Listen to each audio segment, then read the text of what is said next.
It's the early 1700s, and the most feared name on the seven seas is Edward Teach, better known as Blackbeard. But before he became the notorious pirate who struck terror into sailors' hearts, he was just a young man from Bristol, England. Though much of his early life remains shrouded in mystery, we know he was born around 1680 into a relatively modest family. Young Edward probably grew up watching merchant ships come and go from Bristol's busy harbor, dreaming of adventure on the high seas. Like many young men of his time, he first went to sea as a privateer during Queen Anne's War, learning the art of naval warfare while legally plundering enemy ships. But when the war ended in 1713, Teach, like many other privateers, found himself without legitimate employment. That's when he made the fateful decision that would transform him into legend. He joined forces with Benjamin Hornigold, a notorious pirate operating in the Caribbean. Under Hornigold's mentorship, Teach learned the ways of piracy and quickly proved himself a natural leader. What made Blackbeard truly extraordinary wasn't just his skill at sea, it was his theatrical genius. He cultivated a terrifying image that would become his trademark. Picture this.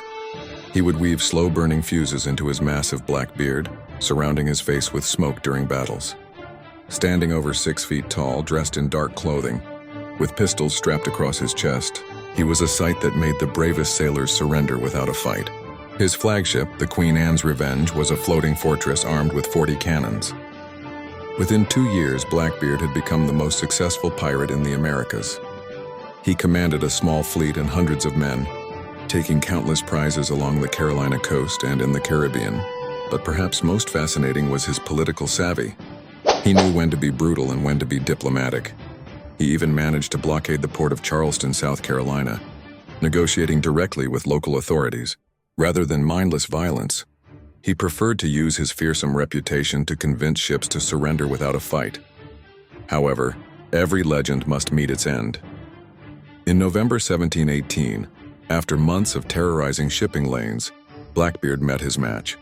Lieutenant Robert Maynard, commissioned by the governor of Virginia, tracked him to Ocracoke Inlet, North Carolina.